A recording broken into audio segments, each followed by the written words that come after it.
Are you searching for a deeper understanding of yourself and your place in the world? Do you yearn for more balance, more peace, and purpose in your life? Well, look no further than the Intuitive Revolution podcast, your trusted source for holistic insights and intuitive guidance. I'm your host, Alicia Farricielli, and I am ready to take you on a journey to inner peace and balanced well-being. Welcome back to the Intuitive Revolution podcast. You guys, we have such an amazing guest today. All our guests are amazing, but this one's going to be super special. We have Iván coming from Argentina, going to talk to us a little bit about psychedelics and how he got into his journey of mindfulness and doing this type of work too. So welcome to the show. Thank you so much, Alicia. Pleasure to be here.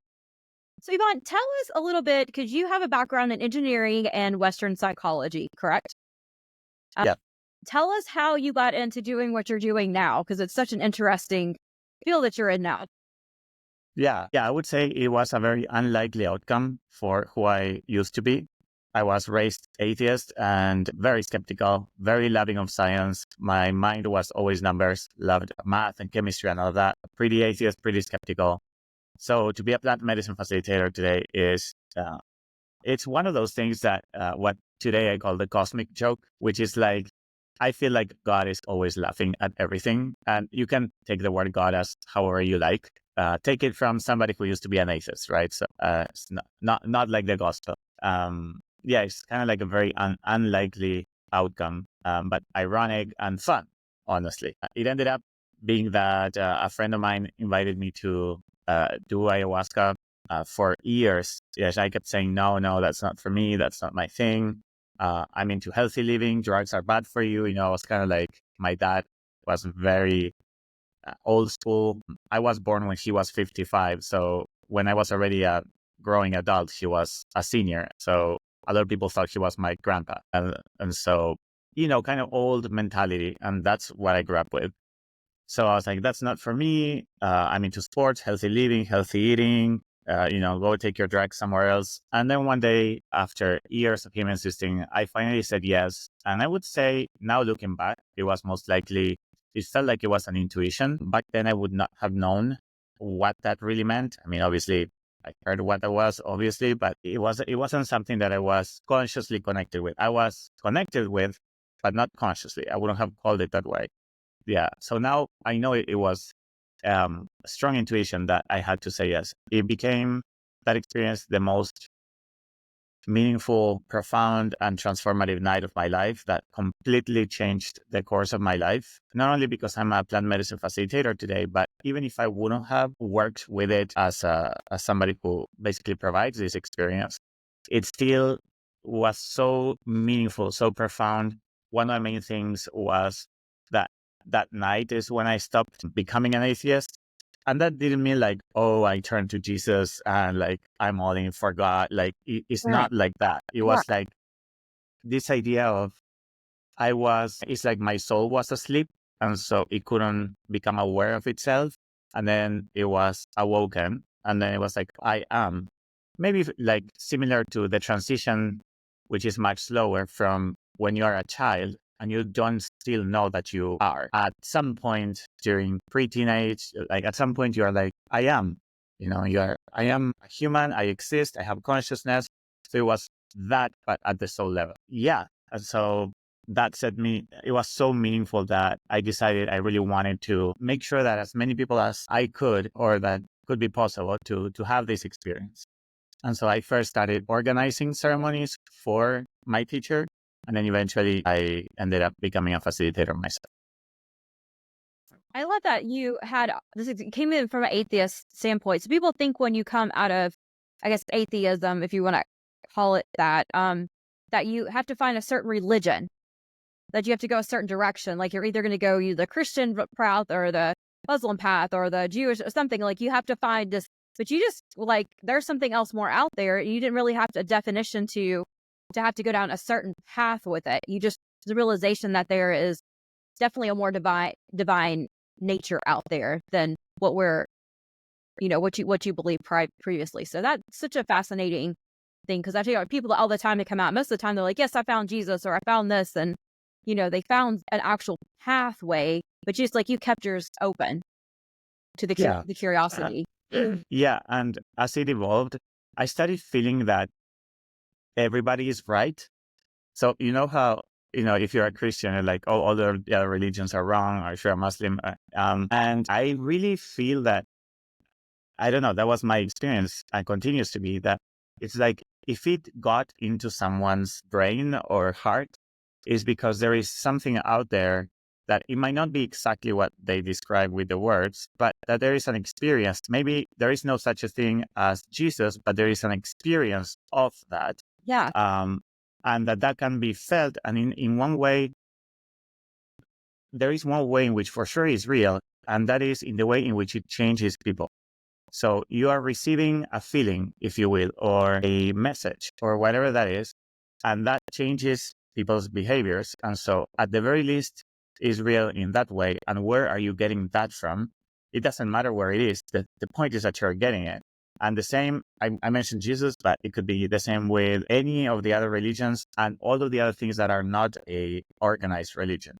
And so that openness has been key to being open to so many other things in my life. So it was really funny to me to look back and think like a little tiny ant understands what a skyscraper is. So it's like, of course, if you are not open to the idea that there's something much bigger than you, you're never going to believe it's there, even if it's right in front of your eyes. So that was kind of like part of the awakening moment.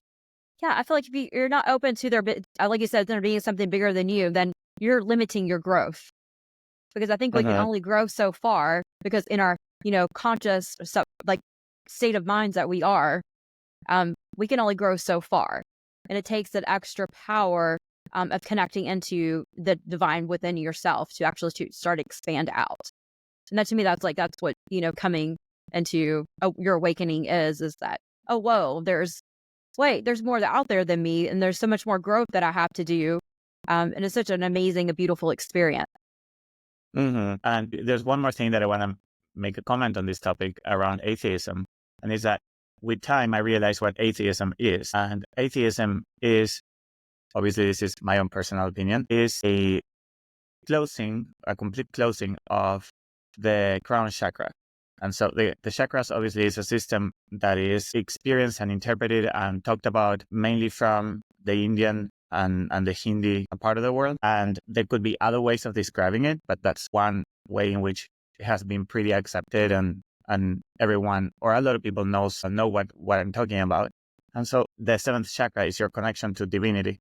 If it's completely closed, then you have no connection to divinity. And if you can have it or ever experience it, you are going to be an atheist because it's like asking somebody who was born blind to really believe what a color is. And they might want to try, they might try to believe others, they might be even open to it, but if they're not feeling it, they have no idea what you're talking about. And so what that experience did to me was open it up. And when it opened up is when it's like giving eyes back to the blind. Now, why can that happen? Why can your crown chakra be closed? Well, that is part of where psychology comes in. And a lot of the work that I do with plant medicine is not just spiritual. As a matter of fact, my background science has helped a lot in trying to bring logic and a little bit more of the engineering side and psychology into this work, which is very, very, very spiritual. And there's nothing wrong with it. But one of the issues is that all of the other aspects of it, science and psychology, which play a big role in it, are dismissed. And that's why I'm so grateful for my atheist and scientific background, because now I learned to merge them together. So in the example of having your crown chakra closed, is all based on trauma. And so in the case of my parents were very adamant about telling me that God didn't exist. Why is that? It's because they have been traumatized by their parents in ways in which that mindset and even belief system kept them safe. And if their parents wouldn't have been the way they were, which I'm not going to go into detail because it doesn't matter, then their need to feel safe in that way wouldn't have been so strong, and maybe they would have been more open to it. So it is the trauma itself that has closed that. It can close any of your other chakras, and it can close any of the other millions of parts that we are all composed of. So so that's a little tiny bit of how you can mix psychology and spirituality. Yeah, I love that. So I want to dig into this because there's a lot of plant medicine going around. There's a lot of people in their backyards doing ayahuasca, doing all these things, saying they're gonna, this. I did it one time. I'm gonna help my friend do it. So talk to us a little bit about the importance of having someone who is grounded in a safe environment and brings a psychology background to it, to create that safe environment. You know. Great question. You're going to go through one of the most potentially um, vulnerable states of your entire existence when you do something like this, because these plants, what they do is they open up exactly what I was talking about, all your traumas and all the parts of yourself that need to heal. And these parts are tender and they are vulnerable and they are soft and they are in pain and they are hurting. And there's a little child in there within you that has not gotten their needs met. So all of these things, when they open up, you're exposing your core. And in those moments, two things can happen. And the point of the medicines opening all of this up is so that they can be healed. So either you get somebody who knows what to do with all of that. So if I give you this medicine and I don't know, let's say that some PTSD from some form of abuse comes up, what does that part of you need? And I wish it would be like a manual where, okay, every time that PTSD comes up, this is what you do. But it is not the case. Every case is individual. The needs of each person are very unique to that person, even if the situation was the same. Let's say abuse for one person, abuse for the other. They might need completely different things. If I manage as a facilitator to give that to you, which does not mean that I am necessarily giving something, but it could be that I am holding the space properly for you to be okay with what happened, or to bring acceptance, or for maybe you do need somebody to give you a hug in the right moment because part of your trauma was that your parents never expressed love to you through touch, right? And so each situation is unique. If I manage to do that, then the trauma heals. And then you go home a more healed version of yourself that's going to experience life in a much more joyful way. Or it can be the other way around, where I don't give you what you need. Maybe I do exactly what it has been done already to you that traumatized you. And so I am validating the trauma. What I'm basically saying is that I am reinforcing it. You go home convinced now that the world is against you, that you are not worthy of love, that things are your fault, that you should be ashamed of who you are, or whatever that is. It gets reinforced. And so rather than healing, it reinforces the trauma, and then you go home with a less capacity to then heal in the future. If you don't know what you're doing, if you have drunk ayahuasca 5 times and now you think that you know what you're talking about, then there is a massive chance that you are going to hurt people more than what you are helping them. So, and that's how I would answer to that. Yeah, great answer. I just wanted to make that distinction because there is so much, coming out of fruition that people think they can do, the healing work themselves, which it's great because our bodies can heal themselves, but just having the professional guidance is so important, I think, when you're dealing with psychedelics. Yeah. So Key, absolutely key. So talk to us a little bit about the different types of psychedelics, and what you help guide people through with those.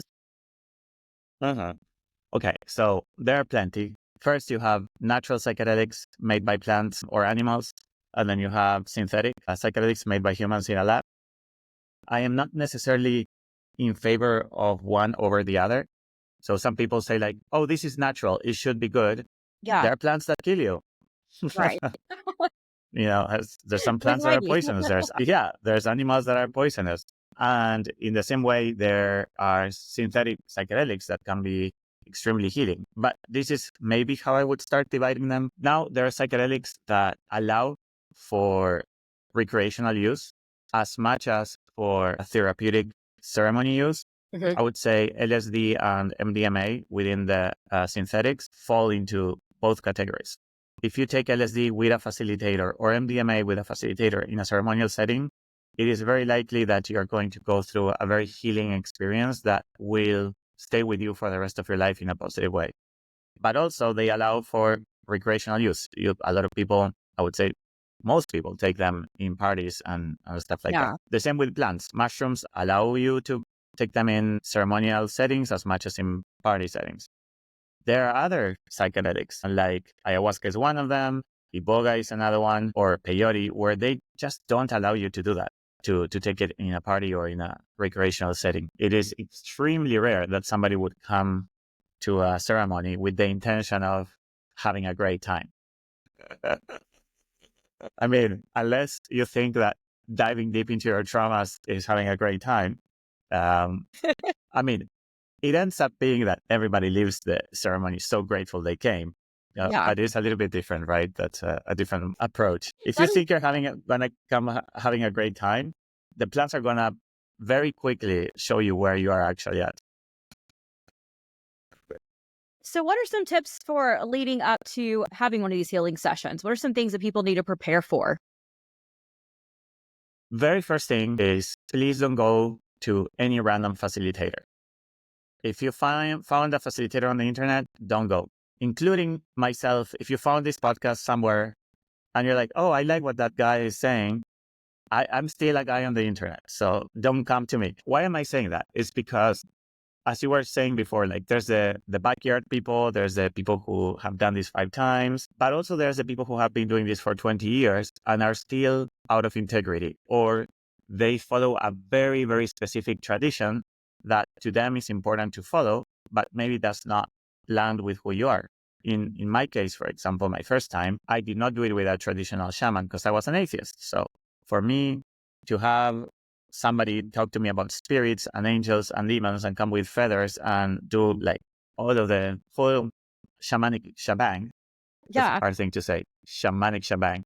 That should be like a term that it's like it's yeah, totally. Well, I would not have felt safe.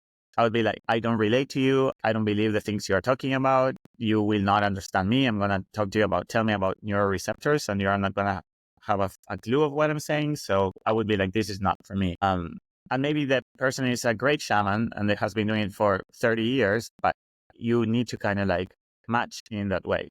So this is important, why you must go to someone who somebody recommends you, basically have somebody, some guinea pig go for you. If a friend said like, yeah, I've been there, and seek for integrity, like a person that really is doing this because they really believe in it and their heart is in it. Somebody that you can relate to, as I was talking about with atheism and super spiritual shaman, or if you're super spiritual and you get a psychologist, that might also not be the person for you. So it's good to ask all of these questions.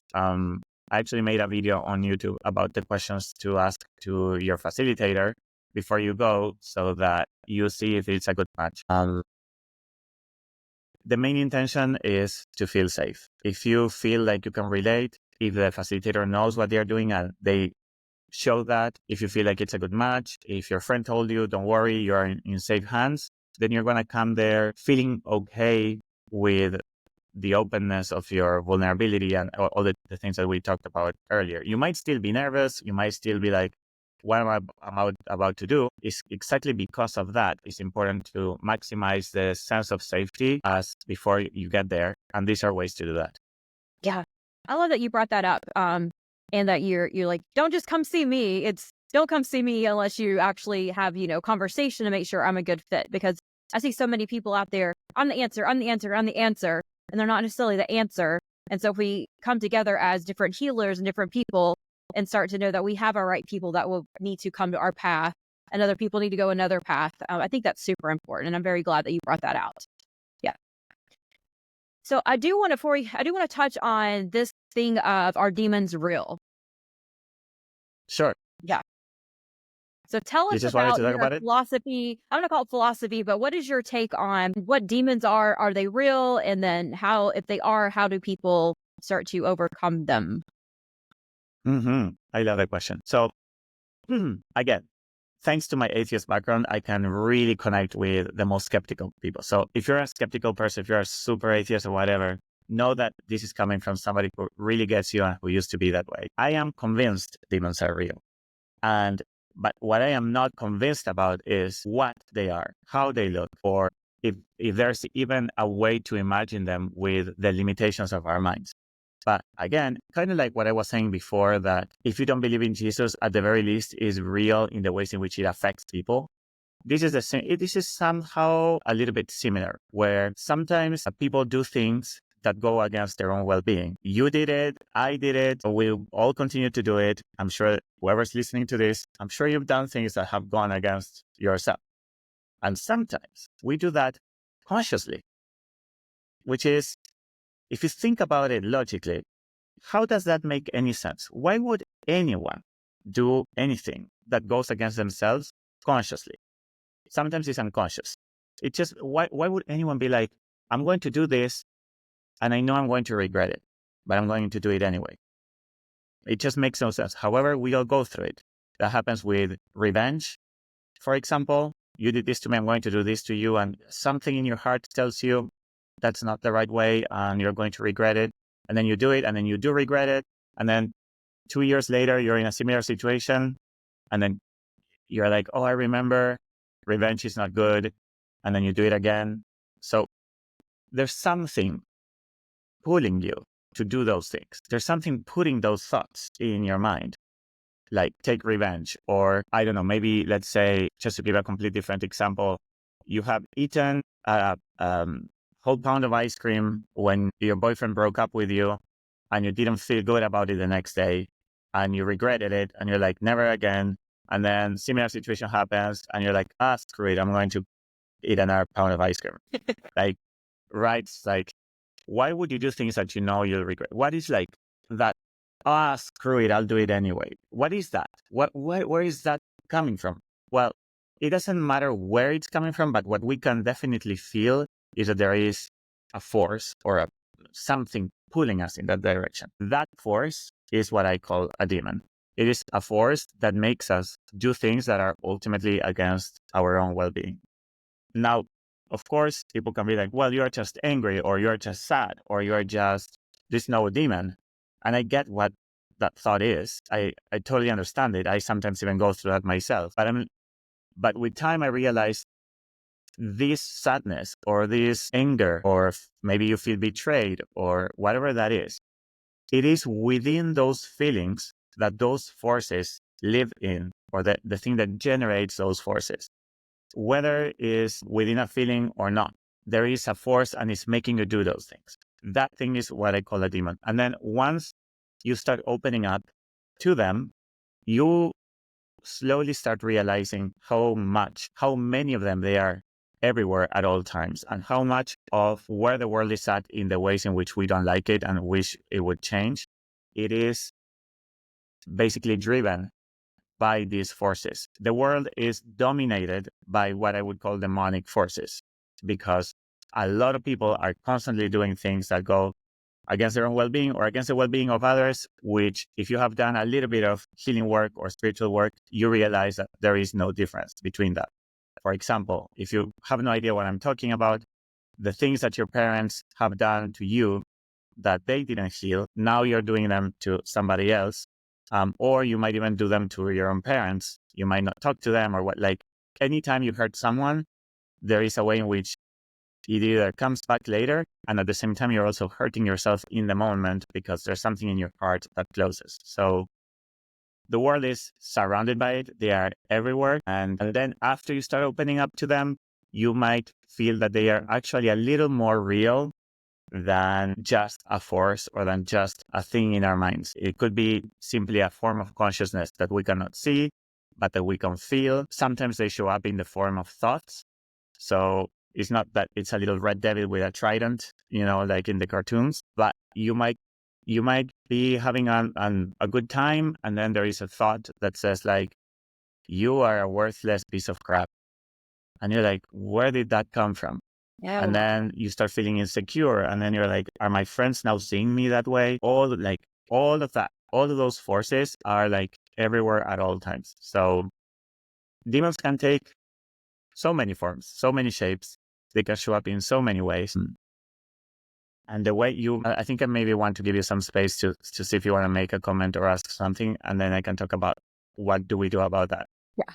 I'm just thinking, like, So you're defining more the demons as a darkness, the dark spaces, the dark energy that's around us. Sure. Okay. Or I would say that the demons is a form of darkness or a form of Yeah. dark energy. Okay. Yeah. Awesome. Yeah. So dive into how people can start to take on these demons, put on their battle sword or whatever. Yeah. They're- There's one more thing, and then I'll answer to that question. And it is that even atheists use that term. A lot of times I have people saying like, yeah, I'm battling with my own demons. They're not meaning it in the same way as I'm talking about now, but they are basically saying the same thing. They are like, I am drinking and I can't stop drinking, or I have random outbursts of anger and I really mistreat my family. I am in therapy for it, but I can't control it, or I'm having a hard time. Like I am battling with my own demons, people say. Where is that coming from? Why would you mistreat your wife? Why would you drink if you're trying to stop? What is pulling you in that? Okay, so this is going to lead us into how to deal with them. So as I was mentioning, you could give the counter argument that it is not a demon, it is your anger. Or it is not a demon, it is the trauma and the need to numb, and that's why you're drinking. I'm just like, we are not saying different things. We're talking about very similar things. Yes, it's true. I'm not going to deny. It is the anger that's making you want to take revenge. It is the trauma and the need to numb that is making you want to drink. But if you wouldn't have the need to numb, then that force wouldn't be there. You wouldn't need to drink. So we're not saying different things. Those things are compatible. Where demons live is within the trauma. The anger, a really strong outburst of anger, is probably rooted in deep trauma from childhood when your parents made you do things that made you angry, and then you couldn't get angry because you would get punished or grounded, or your dad would tell you, don't talk to your father like this, you're grounded now. So your anger wasn't welcomed. That generated some sort of a trauma related to anger. So now this, what I call an emotional hole, is pulling you to get angry at other people and do these things. That hole that creates the anger is where the force lives. If you don't like to call it demon, that's fine. But that's where the force is coming from. That's where the driving power is in. I call it demon also, not only because it feels demonic and dark, but it's also easier. I'm not going to be saying every time the force that goes against your own well-being is make you do things. It's just too long. yeah. So if we know that demons live within the trauma, that when you get into a traumatized state, there is an emotional hole that gets there, and that's where the force lives, then get rid of them is pretty simple. It's not easy, but it's simple. And that is to heal the original wound. And this is why I always talk about healing work being one of the most important things we could be doing. And this is why I'm a fan of these plants and why I serve them, because they really facilitate healing. So if you learn how to heal the wounds that made you want to numb, or that makes you have random bursts of anger, or whatever that is, then once that heals, like let's say that I wasn't loved by my parents. I did the necessary process of acceptance, of getting angry at them, but from the root cause, and finally forgiving them. And there's a whole, what I call healing process that, we can talk about it if you want, but it's a whole process, and you go through it and you come into full peace with that. And you're like, I am okay. I am in full acceptance with what has happened to me. Then notice how the drinking goes away without you even trying. So rather than trying to stop to drink, you would not even understand how you could do it before. And why is that? Is because the emotional hole is healed, and thus the force that lives in it is gone, and then you don't need to drink anymore. And it was basically the demon making you drink. So do some healing, and you'll see how a lot of the demons that live in you are going to go away. That's amazing. Yeah. I love that. I love the way you put that together. And it kind of deeply explain what the demons are. They're not, this scary, it's a scary thing, but we don't have to be afraid of this because we have control over it. We start the healing process. You process your emotions. You start to process through all of this. And as you heal, the demons they have nothing to hold on to. Correct. Yeah. Just remove it. Rather than trying to get the squatter out of the house, just take the whole house out. Yeah. And you mentioned having control over it. And I think this is an important aspect.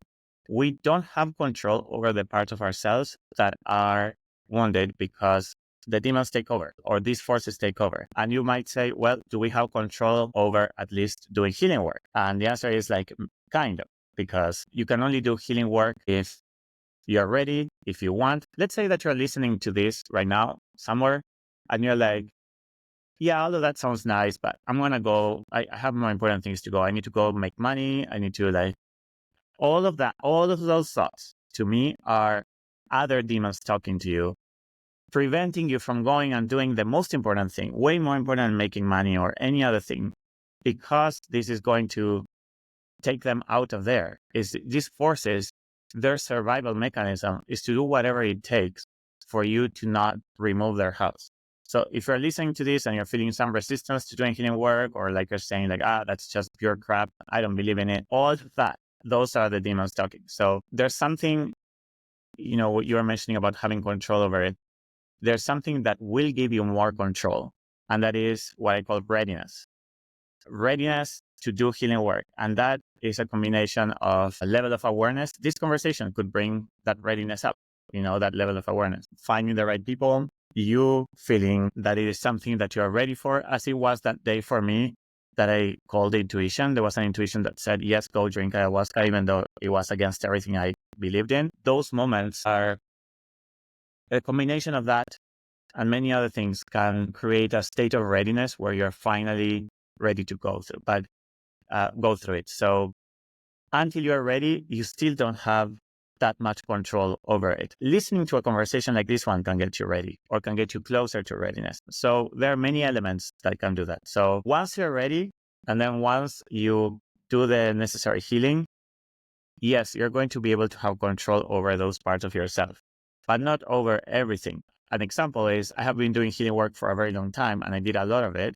And I have taken control over so many aspects of my life. And I still see aspects that I can feel I'm being controlled by.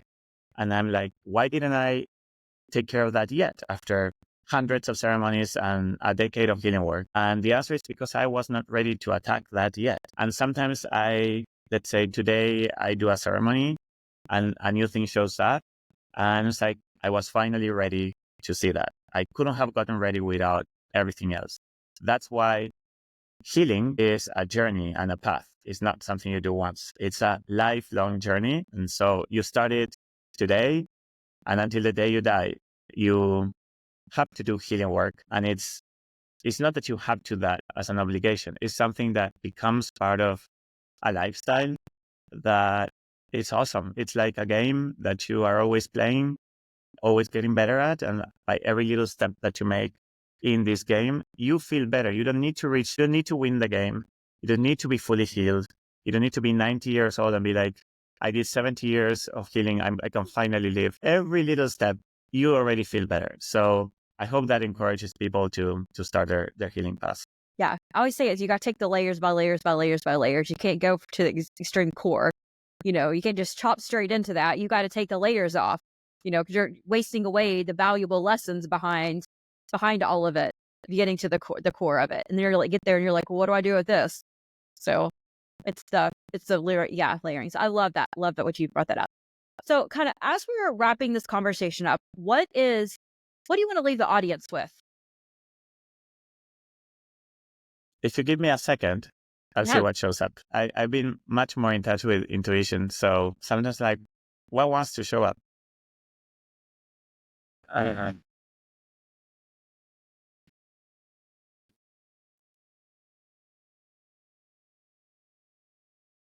Yeah.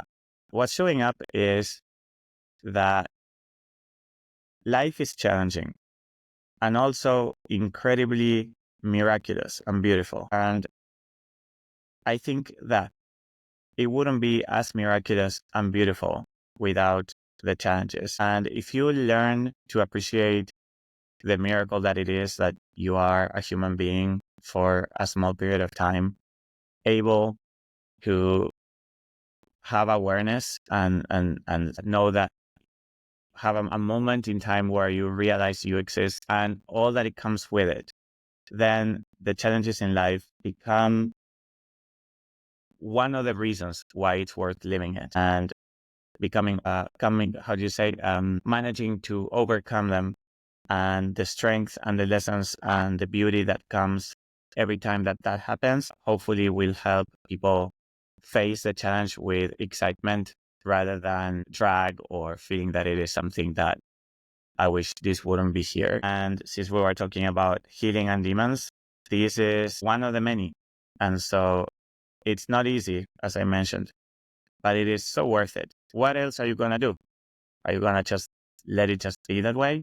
There's a lot of people that do that, and then they become old, and you look at them, and it doesn't seem like they have reached old age. As it's not something that you look at it and you're like, I want to reach old age like that.